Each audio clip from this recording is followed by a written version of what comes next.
দেশের জন্য দোয়া করবেন। সবসময় কিসের জন্য দোয়া করবেন? দেশের জন্য দোয়া করবেন। কারণ দেশটা আছে বলেই আমরা আছি, দেশটা আছে বলেই আমরা আছি। এবং আরেকটু কথা বলি, যদিও আমাদের কোনো রাজনীতি নাই, আমরা কোনো দল করি না, সংগঠন করি না, কিন্তু এই সরকারের জন্য, আপনাদের জন্য আমি বিশেষ করে, আমি ব্যক্তিগতভাবে জানি না আমাদের এই স্যাররা কি বলেন, ব্যক্তিগতভাবে আমি মনে করি আমরা একটি ভালো সময় পার করছি। আমাকে যদি কেউ বলে ভাই কেমন আছেন, আমি বলি যে ভাই খুব আতঙ্কে আছি। বলে যে এই সরকার কোনো দল নাই, কোনো মার্কার নাই, কোনো রাজনৈতিক দলের চাপ নাই, তাহলে আপনি আতঙ্কে আছেন কেন?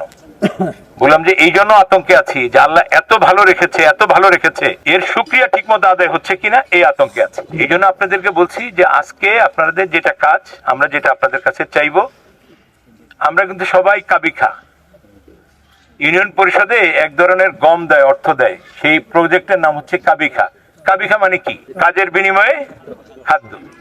আমরা যে আজকে কম্বলটা দিচ্ছি, আমরাও কিন্তু একটা জিনিস চাচ্ছি, সেটা কি? আপনার দেশের জন্য একটু দয়া করে দোয়া করবেন, আপনার দেশের জন্য দোয়া করবেন। দেশটা যদি ভালো থাকে আমরা সবাই ভালো থাকবো। চরফ্যাশনের দক্ষিণ জনপদ তথা বাংলাদেশের সর্বদক্ষিণ জনপদ কচ্ছপিয়াতে আমরা আজকে শীত বস্ত্র বিতরণ কর্মসূচি পালন করেছি। এরপরে আমরা আজকে এই মুহূর্তে আটকপাটে শীত বস্ত্র বিতরণ কর্মসূচি সম্পন্ন করেছি।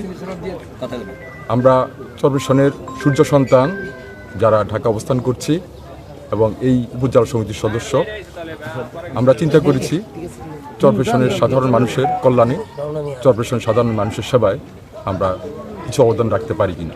তারই প্রেক্ষিতে আমরা খুব অল্প সময়ের মধ্যে আমাদের নিজেদের অর্থায়নে 500 কম্বলের সংস্থান আমরা করেছি এবং 500 কম্বলের মধ্যে 250টি কম্বল আমরা কচ্ছপিয়াতে আজকে সাধারণ জনগণের মাঝে বিতরণ করেছি এবং 250টি কম্বল আজকে এই মুহূর্তে আটকপাটে আমরা বিতরণ করেছি অত্যন্ত সুশৃঙ্খলভাবে। চরফ্যাশন সমিতির প্রথম কর্মসূচি ছিল, তাতে আলহামদুলিল্লাহ আমরা খুব সুন্দরভাবে সম্পন্ন করতে পেরেছি, এই জন্য আমরা আনন্দিত এবং পাশাপাশি ধন্যবাদ জানাই এদের সাথে যারা সম্পৃক্ত ছিল তাদের সবাইকে ধন্যবাদ জানাচ্ছি।